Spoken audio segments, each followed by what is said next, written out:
한국에 대해 알아가며 한국어를 배우는 팟캐스트에 오신 것을 환영합니다. 안녕하세요. 이 팟캐스트를 듣는 방법을 알려드릴게요. 처음에는 이해가 안 되어도 괜찮으니까 그냥 흘려들으세요. 그 다음에 여러분의 언어로 된 번역 자막을 보면서 들어보세요. 마지막으로 모르는 단어와 표현을 정리하며 들어보면 한국어 실력이 많이 향상될 거예요. 맞아요. 천천히 따라하시면 됩니다. 오늘은 정말 중요한 주제를 다룰 예정이에요.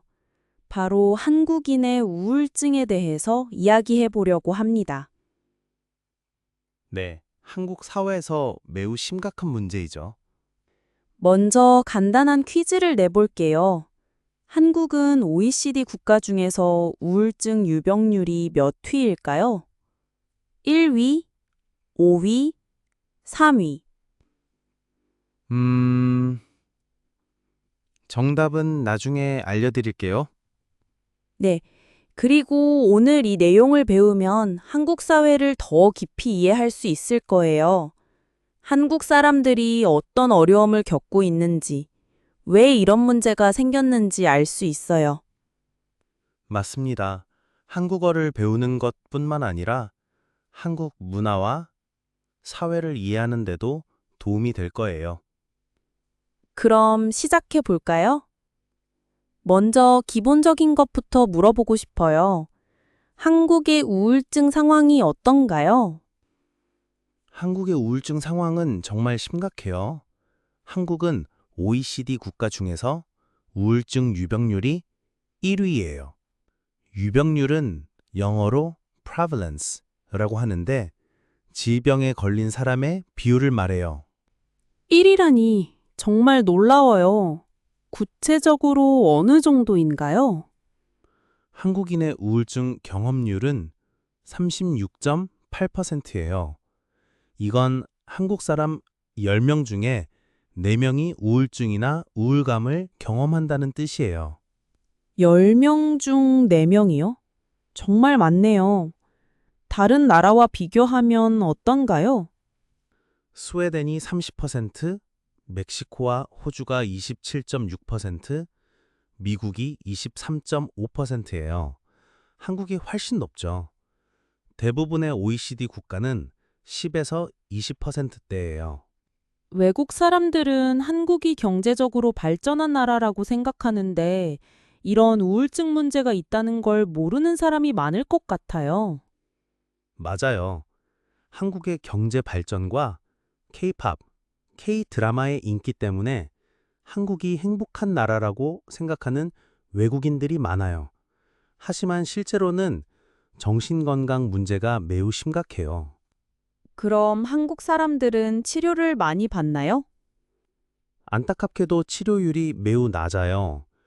미국 같은 선진국의 치료율은 66%인데 한국은 11%밖에 안 돼요.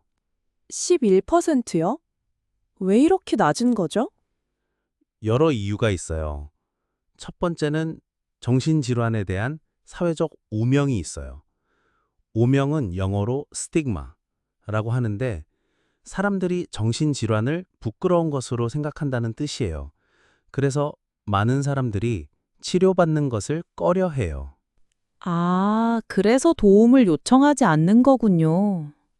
네, 맞아요. 또 다른 이유는 유교적 문화 때문이에요. 한국에서는 감정을 자유롭게 표현하는 것이 무례하다고 생각하는 경우가 많아요.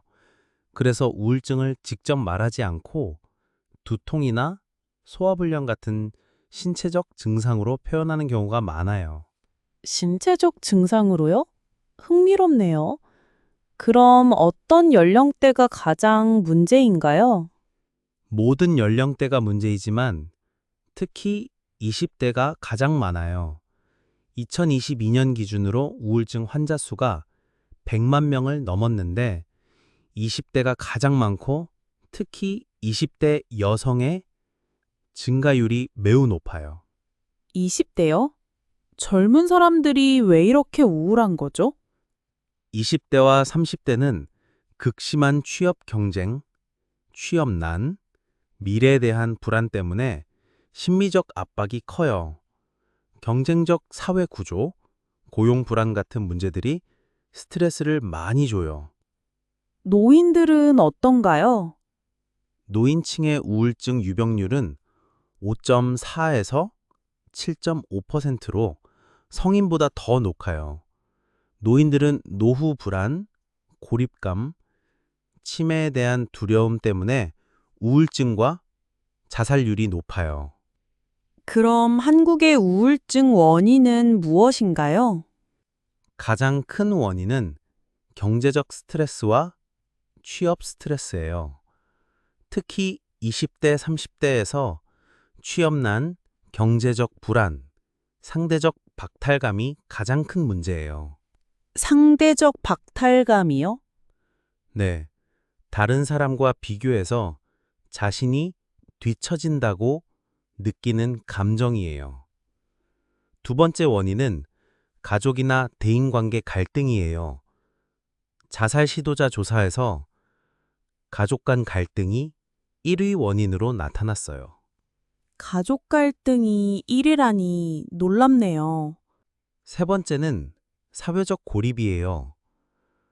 도시화와 1인 가구 증가, 전통적 공동체가 없어지면서 사회적 고립감이 심해졌어요.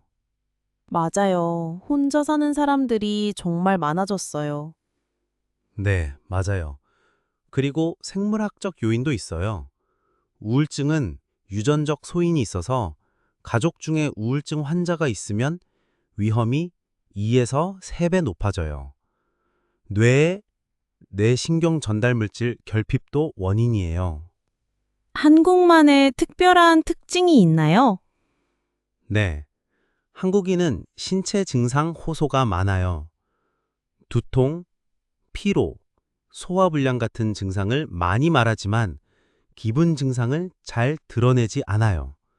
이것도 감정 표현을 억제하는 문화 때문이에요. 그럼 해결책은 무엇인가요? 정부도 이 문제의 심각성을 알고 정책을 바꾸려고 해요. 하지만 실질적인 예산 확대와 사회적 낙인 해소, 치료 접근성 개선이 시급해요. 접근성이요? 네, 한국은 항우울제를 정신과 의사만 처방할 수 있어요. 전체 의사의 4%만 장기 처방이 가능해요. 하지만 외국에서는 모든 의사가 처방할 수 있어요. 미국에서는 간호사도 처방할 수 있어요. 정말 큰 차이네요. 네, 맞아요. 그래서 치료받기가 어려워요. 최근에는 정신건강 문제를 공개적으로 논의하려는 분위기가 생겼어요. 이런 변화가 희망적이에요. 오늘 내용을 정리해 볼게요. 한국은 OECD 국가 중에서 우울증 유병률이 1위이고 한국인 10명 중 4명이 우울증을 경험해요. 하지만 치료율은 11%로 매우 낮아요. 네, 맞아요. 주요 원인은 경제적 스트레스, 취업난, 가족 갈등, 사회적 고립이에요. 한국인은 감정보다 신체 증상을 많이 호소하는 특징이 있어요. 이제 퀴즈 정답을 알려드릴게요. 한국의 우울증 유병률은 OECD 국가 중에 30위, 1위가 정답이에요. 네, 36.8%로 1위예요. 오늘 배운 단어 중에서 어려운 단어 2개를 더 설명해 드릴게요. 첫 번째는 낙인이에요. 영어로는 스티그마예요. 사회에서 어떤 것을 나쁘게 보거나 부끄럽게 생각하는 것을 의미해요. 예를 들어, 정신질환에 대한 낙인 때문에 치료받기 힘들어요. 두 번째는 소인이에요. 영어로는 predisposition이에요. 어떤 질병에 걸릴 가능성이 높은 상태를 말해요. 예를 들어, 유전적 소인이 있으면 우울증 위험이 높아져요. 오늘 내용과 관련해서 여러분이 사는 나라의 정신건강 상황이 어떤지 궁금해요. 여러분의 의견을 댓글에 남겨주세요. 네, 한국과 비교해서 어떤 차이가 있는지도 알려주시면 좋겠어요.